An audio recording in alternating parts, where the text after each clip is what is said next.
Hello, welcome to Veteran Voice. I'm Larry McCullough, and I'll be your host today. We've got a gentleman on today that's got a special project going on that I just became aware of not too long ago, and it's a very, very good program, good project, and we're going to have him on today so he can advise you people what it is and see if maybe we can't figure out a way to help him with some volunteers and some finances. My guest today is Garen Ferguson. Garen, welcome to the program. Thank you, Larry. And he is involved in what they call the Hugs Project. Right. And this is not where you want to hug somebody and make them feel better, which is always a good idea too. But this is an item that they've come up with that they're sending to the troops over Afghanistan and Iraq to help keep them healthy. So, Garen, welcome to the program. Why don't you start by telling us exactly what the Hugs program or the project, how it started, where it started, and exactly what it is. Okay. Originally, the Hugs Project started in Oklahoma. A lady by the name of Karen Sparks started the Hugs Project. As I understand it, it was her a pharmacist had a son over in Iraq, and she asked him, because she didn't really know how to get involved, but she wanted to show some support to the troops. So she asked him, "Can I start writing him letters? Just to let him know how much we care about him." So she sent him letters, and then he said, "Well, I've got a couple of guys that aren't getting letters. Would you mind writing them as well?" So she started writing them. Things started snowballing from there, and the next thing you know, she's got more letters than she can write. She had saw a product advertised about what's called a cooling wrap. It's a wrap that goes around the neck. This is one that we use as a fundraiser. This is a wrap that is filled with polymer. Well, actually, it only has 2 teaspoons of polymer in it. But when you soak it in water, this whole tube from here to here fills up with water. And it'll actually become about 1 inch to 1.25 inches in diameter. You wrap it around the neck, and as the blood goes up through the neck, it actually cools the blood off. So you're cooling off from the inside out. She thought, well, what a wonderful way to help the troops, help cool them off a little bit, show them a little bit of support. So they began to make these and send them to the troops so that they could help keep the troops a little bit cooler, just for comfort levels. It began to snowball when people started finding out what they were doing, because everything was done on a volunteer basis. It grew.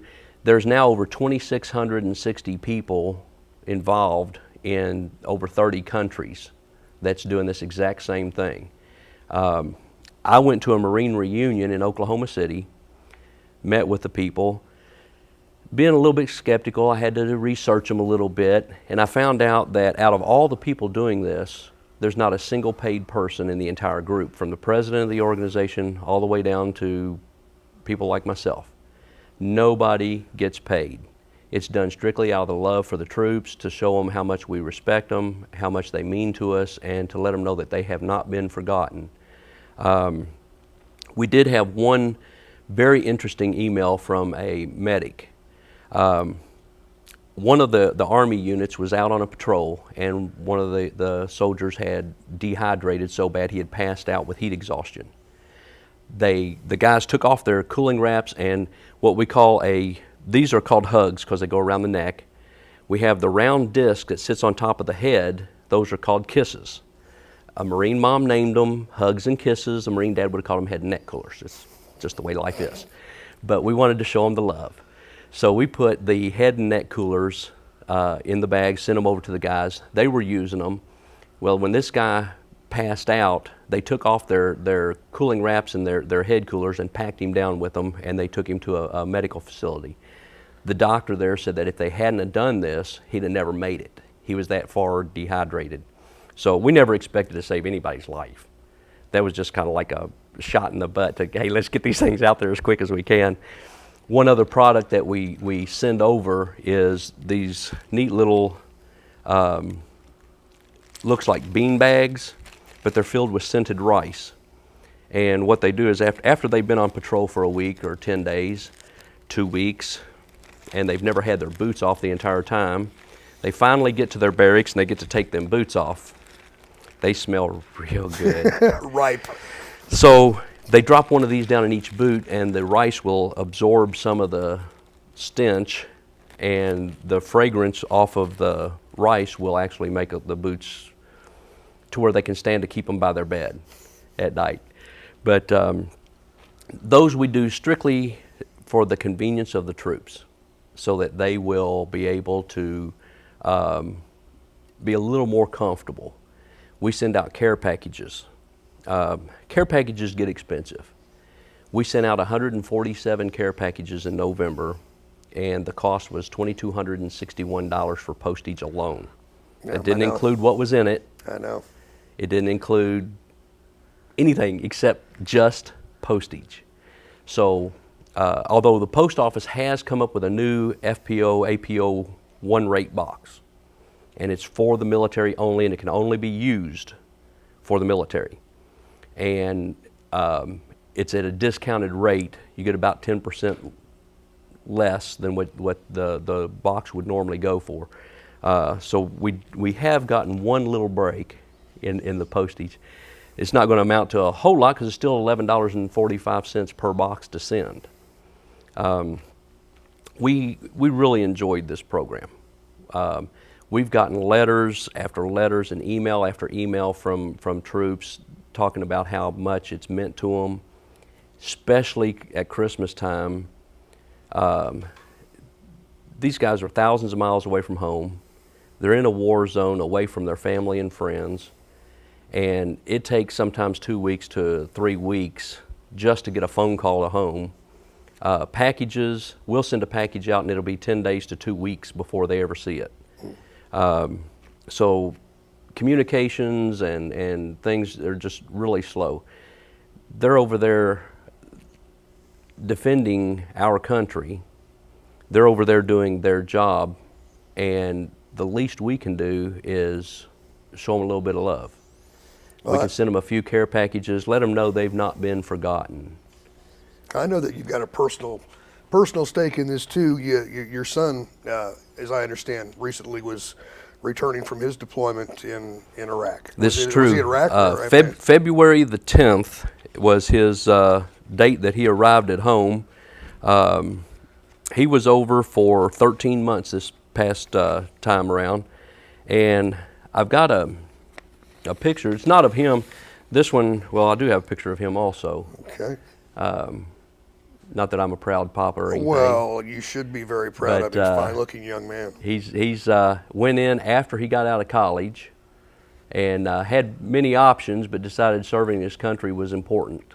So he went in and joined after he got out. But this is a picture of one of the young men last June over in Iraq that shows the temperature over in Iraq, 135 degrees. Oh, man. And this picture was actually in June. The hottest days that we had over there that I was aware of was 147 degrees in the daytime, and it was, I'm sorry, I meant to cancel that out. It was 147 degrees in the daytime and 176 heat index that particular day.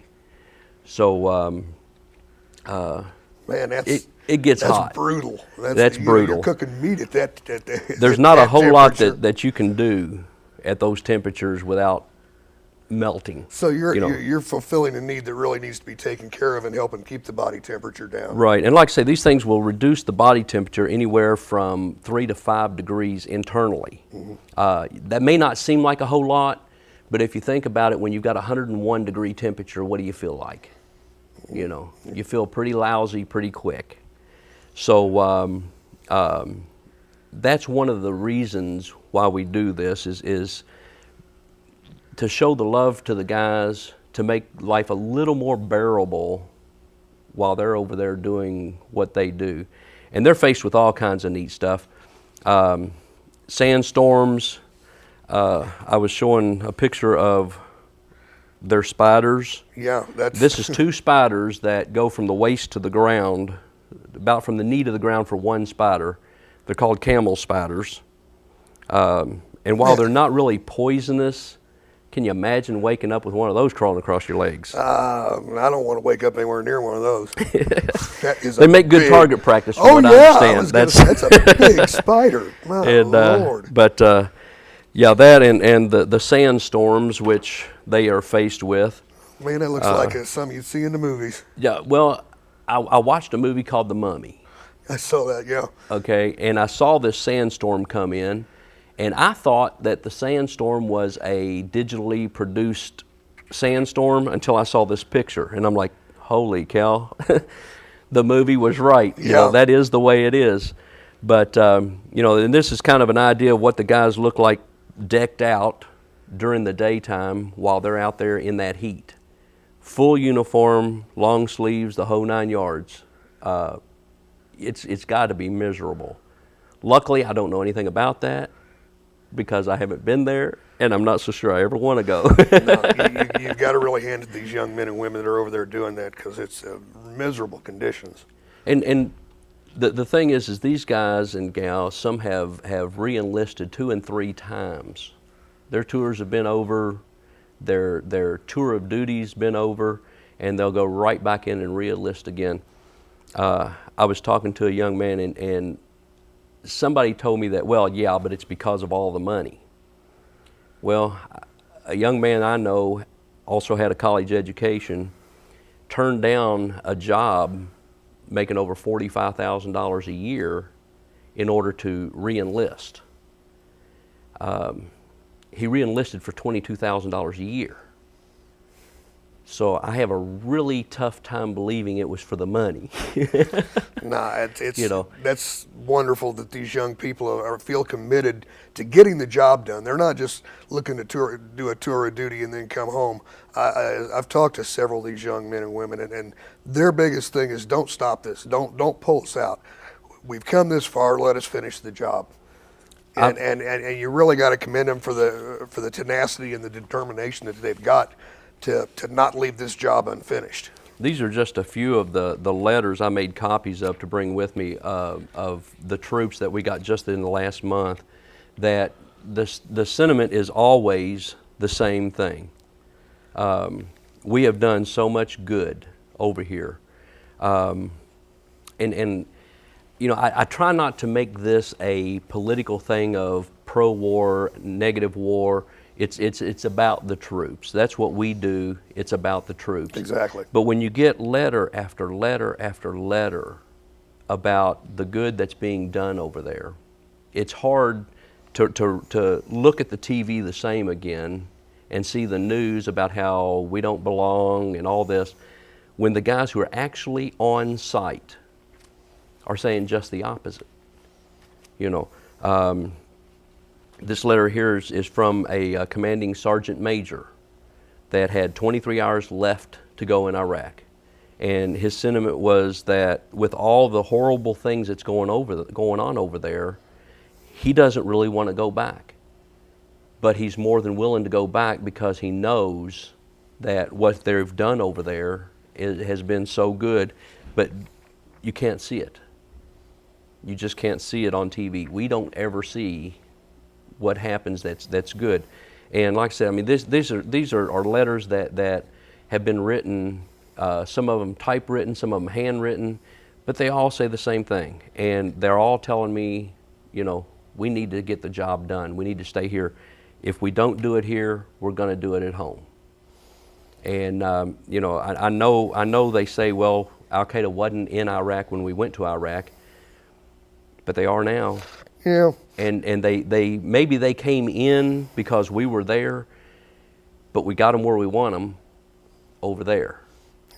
So you're actually providing something that the military really had not. Do they have any type of cooling clothing or anything that they issue? Or they don't issue anything of that nature. From what everyone that I've talked to, they're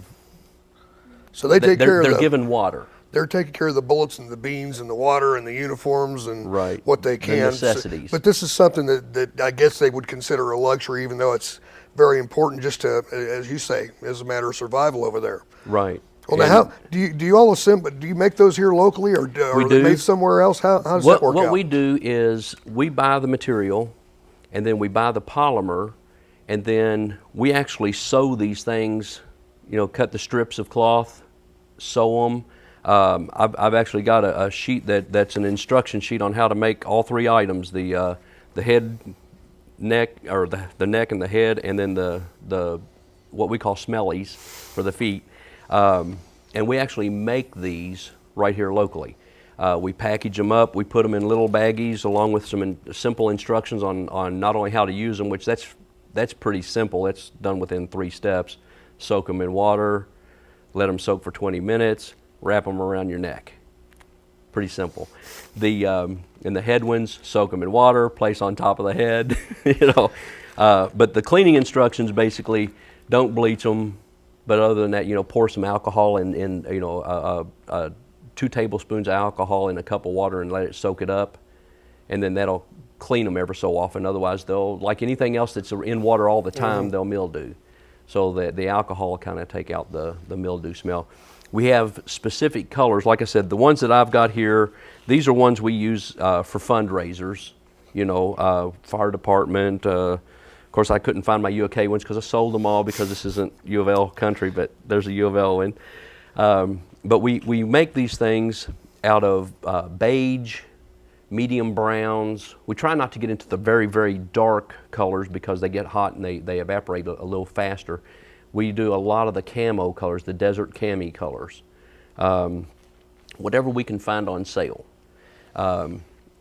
We make these things, we use 2 teaspoons of polymer on the neck coolers and 3/4 of a teaspoon on the head coolers, anywhere from 1/2 to 3/4 depending on what size we make. But yeah, we make these right here. We're going to have a sewing thing the next 2 Thursdays, not this coming Thursday, but the next 2 at the church I go to over at Mount Calvary Baptist, where we're going to make some. We have a company here in town that has graciously said if we will donate 200 of the hugs and 100 of the kisses, they will donate $1,500 to our cause, P&L Railroad. That's fantastic. We've got we've had very good help from Reedland High School, Lone Oak High School, Heath Elementary. In fact, one of the emails that I just got was from a soldier that Heath Elementary had sent care packages to for us. And, well, sorta. They sent it to somebody who was on their way home by the time the box got there. We didn't find out about it until we got the box back. So we repackaged it up and sent it out again to a different person. But we've got various schools. The Kentucky Tech Vocational School there by Heath, they're working with us.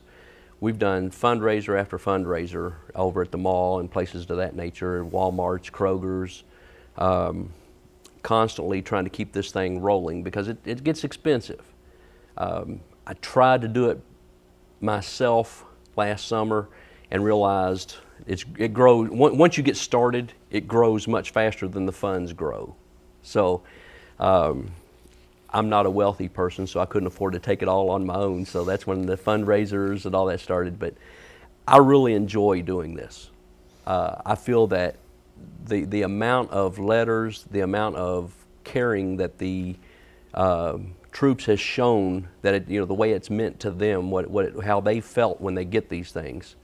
One of the Marines said when they get boxes, they all gather up, and it's sort of like, what do you got? What do you got? It's just like a bunch of kids at Christmas. Every time the packages come in, what'd you get? What'd you get? We'll send 25 to 30 of these in each box in the summertime, and then they'll pass them out to various guys. We try to get 2 per guy, as many as as much as possible. If we know how many people are in a particular unit, we'll try to get 2 of them. That way they got 1 in the water and 1 around their neck. Then when this one starts getting too hot, they can take it off and put the other one on. Unfortunately, they can't do that with the head coolers. They put them on, they put their helmets on, they leave them on because you don't want to take your helmet off while you're out in the field, even for 30 seconds to swap. That's all they're waiting for is a clear headshot sometimes. And so no, we don't expect them to use as many of those, but for their safety, everything we do, we route through us.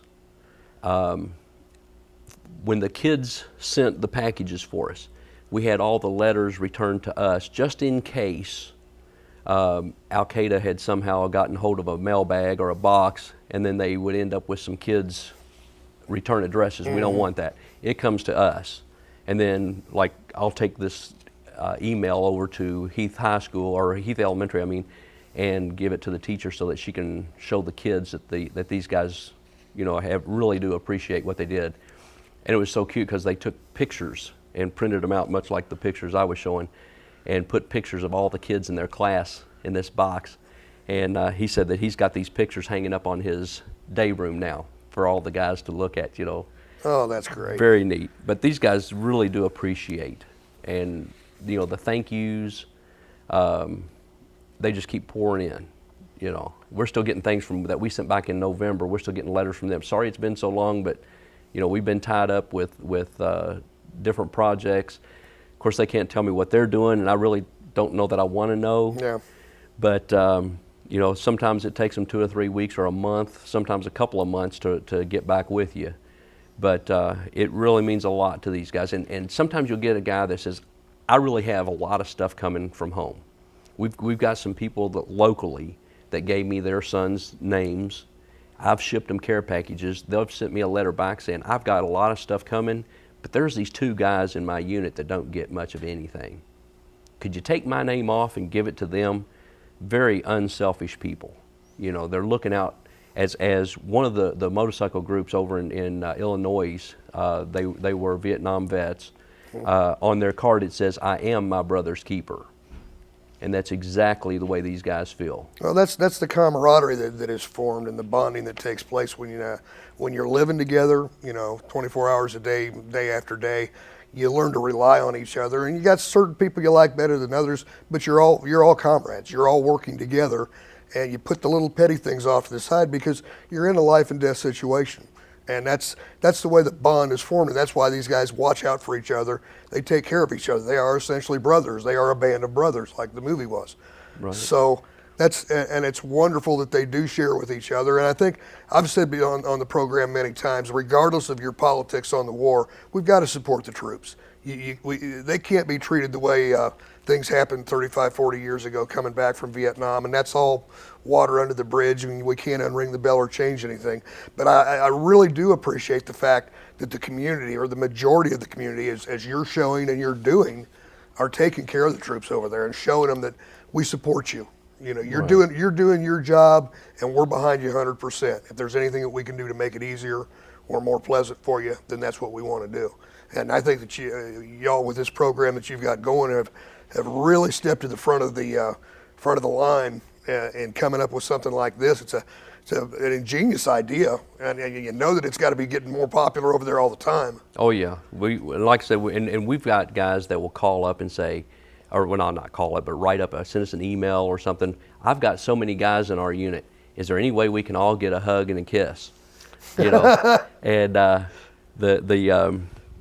the project, the national project, one of the things is because every American serving in harm's way deserves the thanks of a grateful nation. And that's exactly how we feel. And our objective is to give every American troop over in Iraq and Afghanistan a hug and a kiss. That's great. So we would like to give them a physical hug, but we'll these will have to do. We'll do that when they get home. We'll make sure they home. get treated right when they come home. I'll work on the VA part. You guys work on the personal part. So, what kind of things can the viewers do to help you? I know that you can always use financial support to buy the supplies and the products that you need. Volunteers, I would imagine, people that can sew. I've said that it doesn't really matter whether you can sew or not. These things are so simple that if you want to learn to sew, you can make them. All you have to do is have a desire to try. I never sewed anything in my life, and I can make them. And that's not my forte in life. I can guarantee you they don't look as good as somebody who really knows how to work the machine, but they get the job done. The key word here is functional. They are functional. But we need people that can help package boxes. People that can sit out and help us do fundraisers. my wife had pneumonia. She was sick, and I had a fundraiser going on, so I ended up sitting out and doing a fundraiser from about 9 o'clock in the morning till 5 in the afternoon. And I did have a friend from church that was going over to Kroger that day. They let us sit inside. That's why we do Kroger in the wintertime.